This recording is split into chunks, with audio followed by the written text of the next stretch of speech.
గోదావరి తీరంలో ప్రయాణం ప్రమాదకరంగా మారింది. పురుషోత్తపట్నం పోలవరం మధ్య ఉన్న రేపు నిర్వహణలో మాఫియా దందా నడుస్తోందనే విమర్శలు వ్యక్తమవుతూ ఉన్నాయి. 30 ఏళ్లుగా ఒకే వ్యక్తి చేతుల్లో రేవు బందీ అయిందని స్థానికులు మండిపడుతూ ఉన్నారు. ఇక పంచాయతీ ఆదాయానికి గండి కొడుతున్నారని ఆరోపిస్తూ ఉన్నారు. పాతకాలపు లాంచీల్లో తరలిస్తూ ప్రయాణికుల ప్రాణాలతో చెలగాటమాడుతున్నారని ఆందోళన వ్యక్తమవుతోంది. రేవు నిర్వహణకు వేలం పారదర్శకంగా జరగాలని స్థానికులు కోరుతున్నారు. ప్రతి గ్రామంలో కార్లు, ఆటోలు, ట్రాక్టర్లు పెరిగాయి. పురుషోత్తపట్నం నుంచి పోలవరం వెళ్లాలంటే రాజమండ్రి మీదుగా కిలోమీటర్ల కొద్దీ తిరిగి వెళ్లాల్సి వస్తోంది. రేవులో ఆటోలు, కార్లను దాటించే సామర్థ్యం ఉన్న పంటులను ఏర్పాటు చేస్తూ ప్రయాణ సమయం తగ్గుతుందని స్థానికులు అంటున్నారు. పట్టిసం, కోనవరం రేవుల్లో లేని నిబంధనలు ఇక్కడ మాత్రమే ఎందుకు అమలు చేస్తున్నారని ప్రశ్నిస్తూ ఉన్నారు. రేవు పాటల ద్వారా గ్రామ పంచాయతీకి ఆదాయం వస్తోంది. రేవు నిర్వహణకు పోటీ ఉంటే వేలం ధర పెరిగి ఈ ఆదాయం మరింత పెరుగుతుంది. నిబంధనల పేరుతో తక్కువ ధరకే పాత నిర్వాహకుడికి రేవు బాధ్యతలు అప్పగించడంపై అధికారులపై విమర్శలు వ్యక్తమవుతూ ఉన్నాయి. ఉన్నతాధికారులు వెంటనే ఈ అంశంలో చర్యలు తీసుకోవాలని స్థానికులు కోరుతున్నారు.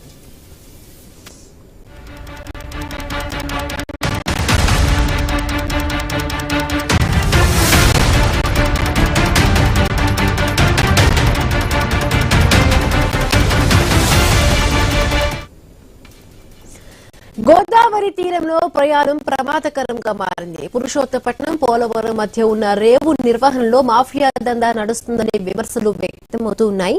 30 ఏళ్లుగా ఒకే వ్యక్తి చేతుల్లో రేవు బందీ అయిందని స్థానికులు మండిపడుతూ ఉన్నారు. పంచాయతీ ఆదాయానికి గండి కొడుతున్నారని ఆరోపణలు వస్తూ ఉన్నాయి. పాతకాలపు లాంచీల్లో తరలిస్తూ ప్రయాణికుల ప్రాణాలతో చెలగాటమాడుతున్నారని ఆందోళన వ్యక్తమవుతోంది.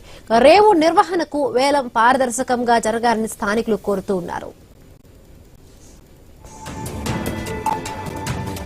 ప్రతి గ్రామంలో కూడా ఆటోలు, కార్లు, ట్రాక్టర్లు పెరిగాయి. పురుషోత్తపట్నం నుంచి పోలవరం వెళ్లాలంటే రాజమండ్రి మీదుగా కిలోమీటర్ల కొద్దీ తిరిగి వెళ్లాల్సి వస్తోంది.